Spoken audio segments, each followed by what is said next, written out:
আমাৰ উদ্দেশ্য হ'ল ভিডিঅ'ৰ মেইন হ'ল মাইলেজ টেষ্ট। তেল শেষ হ'ল গাইজ, তেল শেষ হ'ল। তো গাইজ চাব পাৰে তেল শেষ হ'ল। হাফ লিটাৰ আছে, দেখিব পাৰিছে পূৰা হাফ লিটাৰ আছে। অলপ কম বেছি নাই গাইজ, অলপ বেছিহে আছে না, বেছি নাই একুৰেট আছে। তো guys finally mission successful. Gas কৰক কিমান হ'ব পাৰে, একচুৱেলি মই অলপ আচৰিত দিছোঁ, অলপ ভালোখিনি ৰিজাল্ট পাইছোঁ, ইমান বেয়া ৰিজাল্ট পোৱা নাই। তো দেখাম নেকি কেমেৰামেন? দেখা যাব। হেল্ল' গাইজ, মই ইজাজুল। মানে আজি কি হ'ল, আজি আমাৰ লগত জানে আপোনালোকে মোৰ লগত R15খন আছে। তো বহুতে মানে ভাবি থাকোঁ, মই নিজেও ভাবি থাকোঁ যে কেতিয়াবাতো মাইলেজ টেষ্ট কৰিব লাগে। এভাৰেজটো দেখাই থাকে 40-35, কিন্তু নিজৰ পৰা যিটো এটা ফিলিং আহিব লাগে বোলে কিমান নাই, মই একজেক্টলি জানিব মন আছে। আৰু আপোনালোকৰ বহুত আছে ড্ৰিম যে R15 নাই, হয়তো কিনিব বিচাৰে। ধৰি লওক R15 বহুতে বিচাৰে, লাইক মোৰো ড্ৰিম আছিল এটা সময়ত যে R15 ল'ম। আজি মই লৈছোঁ, কিন্তু বহুতৰ ড্ৰিমেই আছে। চ' সিহঁতে যদি লয় সিহঁতৰ কাৰণে, চ' মাইলেজ টেষ্টটো আমি কৰোঁ কিমান। আজি মেইন আমাৰ উদ্দেশ্য হ'ল ভিডিঅ'ৰ মেইন হ'ল মাইলেজ টেষ্ট। চ' আমি হাফ লিটাৰ এটা ভৰাই ল'ম, টেংকি খালী কৰি ল'ম, অলপ চলপ তেল আছে সেইখিনি মই চলাই কিনে ফিনিছ কৰি দিম, সেইটো ন' প্ৰব্লেম। বাট আমি হাফ লিটাৰ ভৰাই কিনে হাফ লিটাৰত কিমান মাইলেজ দিয়ে, আৰু যদি আপোনালোকে কমেণ্ট কৰে আমি 1 লিটাৰৰ ভিডিঅ'টো আমি ভৰাম, 1 লিটাৰ তেল ভৰাই আমি মাইলেজ কৰিম। এতিয়া আমি বৰ্তমান হাফ লিটাৰৰো কৰিম। এতিয়া অলপ চলপ তেল আছে সেইখিনি খতম কৰোঁ ব'লক। তো গাইজ অলপ চলপ তেল আছে সেইখিনি খতম কৰোঁ, বেছি নাই আৰু অলপমান আছে। তো বহি লওক, কেমেৰামেন বহি লওক, আমি গোটেইখিনি তেলখিনি ফিনিছ কৰি লওঁ। তাৰপিছত আমি হাফ লিটাৰ এটা ভৰাম আৰু মাইলেজ টেষ্টটো কৰিম। বহা। তো গাইজ চাব পাৰে কাটাডাল ধপধপে আছে, মানে কাটাডাল আৰু নাই আৰু এটা ব্লিং কৰি আছে, ব্লিং। ইমান এটা তেল নাই চাগে, মে বি গোটেইখিনিতো ওলালোৱে।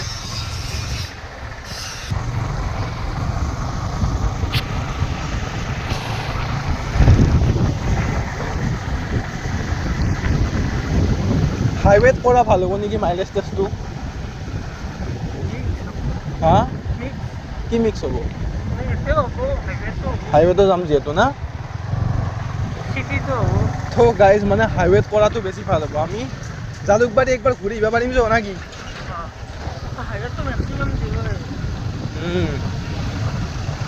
হাইৱেটো চলাব পাৰিব, আৰু মেক্সিমাম স্পীড আমাৰ এভাৰেজ যিটো স্পীডত মাইলেজ পায় আমি সেইটো স্পীড মেইনটেইন কৰিম।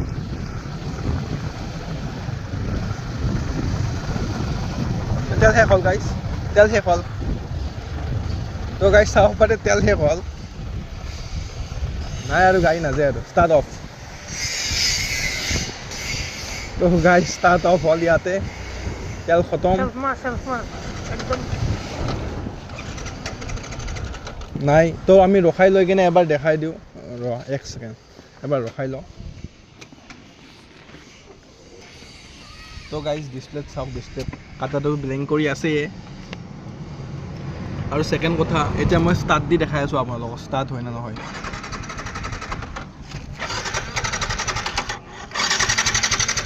তো গাইজ ষ্টাৰ্ট নহয়, তো আমি হাফ লিটাৰ এটা ভৰাই লওঁ, তাৰপিছত মাইলেজ টেষ্টটো কৰি লওঁ। ঠিক আছে গাইজ, ষ্টাৰ্ট নহয় গাইজ, বেছিকৈ দিলে কষ্টই হ'ব গাড়ী। হাফ লিটাৰ এটা আমি আনিলোঁ, পেট্ৰল পাম্পৰ পৰা লৈ আহিলোঁ। তো ভৰাই লওঁ, হাফ লিটাৰ আছে, দেখিব পাৰিছে পূৰা হাফ লিটাৰ আছে। অলপ কম বেছি নাই গাইজ, অলপ বেছিহে আছে না, বেছি নাই একুৰেট আছে।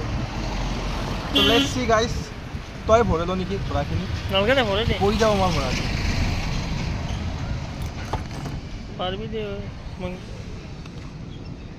ফুল আছে না ভাল। একুৰেট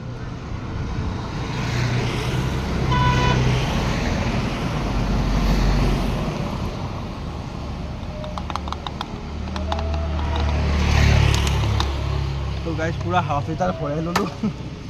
এক ছেকেণ্ড, এতিয়া মেইন বস্তুটো কি জানা নাই, আমি মিটাৰ ছেট কৰিম। মিটাৰটো ছেট কৰি কিনে দেখাব লাগিব কিমান চলি আছে আৰু কিমানৰ পৰা আমি ষ্টাৰ্ট দিম, গম পাইছে না। মিটাৰটো ট্ৰিপ কৰি লৈছোঁ নেকি, ট্ৰিপ কৰি লোৱা ভাল হ'বনে? নাই এনেকৈ চাবি, টোটেল 30,411 আছে হা। এইটো চাই লওঁ আপোনালোকে, এইটো চাই ল'ব পাৰে, 30,411। আৰু আমি ট্ৰিপতো ছেট কৰোঁ হা।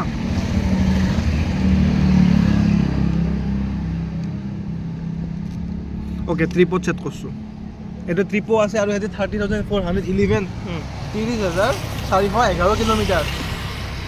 অ'কে, এতিয়া আমি ট্ৰিপতো চাই লওঁ আৰু সেইটোতো গম পাম। হাইৱেত যোৱাটো বেছি বেটাৰ হ'ব, এভাৰেজ স্পীডটো আমি মেইনটেইন কৰিব পাৰিম, গম পাইছে না। এতিয়া আমি আপোনালোকে মিটাৰ চাব আৰু আমি এভাৰেজ স্পীডটো মেইনটেইন কৰিম লাইক R15ত এভাৰেজ স্পীড 70লৈকে যাব পাৰি 70লৈকে এটা ভাল মাইলেজ দিয়ে তো আমি মেইনটেইন কৰিবলৈ চেষ্টা কৰিম এইখিনি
गाइस खत्म তেলটো শেষ হ'লে এতিয়া ৰখিছে আৰু ইয়াতে আল্টিমেটলি আমি আহি ৰখি পালোঁ তো ষ্টাৰ্ট দিয়া আপোনালোকক মই দেখাই দিওঁ এবাৰ অন আছে চব তো ষ্টাৰ্ট নহয় গাইছ তো গাইছ ফাইনেলি মিছন ছাকচেছফুল গেছ কৰক কিমান হ'ব পাৰে একচুৱেলি মই অলপ আচৰিত দিছোঁ, অলপ ভালোখিনি ৰিজাল্ট পাইছোঁ, ইমান বেয়া ৰিজাল্ট পোৱা নাই। তো দেখাম নেকি কেমেৰামেন? দেখা যাব। তো আছিল আমাৰ 30,411, এতিয়া হ'ল 31, মানে ultimately 20 kilometre, 20 kilometre, 20 point 20 kilometre আৰু 100 মিটাৰ, 20.1। তো ইট ওয়াজ সাৰপ্ৰাইজিংলি গুড, সাৰপ্ৰাইজিংলি এইটো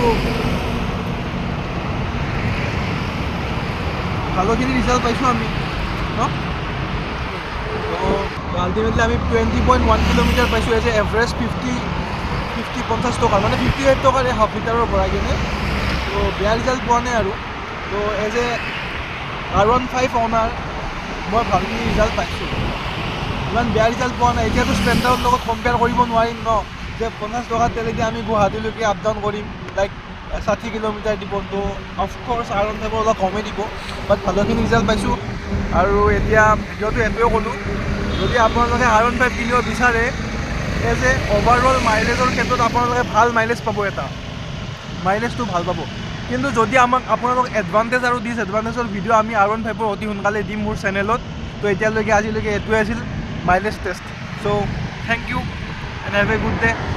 মই লগ পাওঁ আপোনালোকক নেক্সট ভিডিঅ'ত, তেতিয়ালৈ আহিছোঁ, বাই বাই।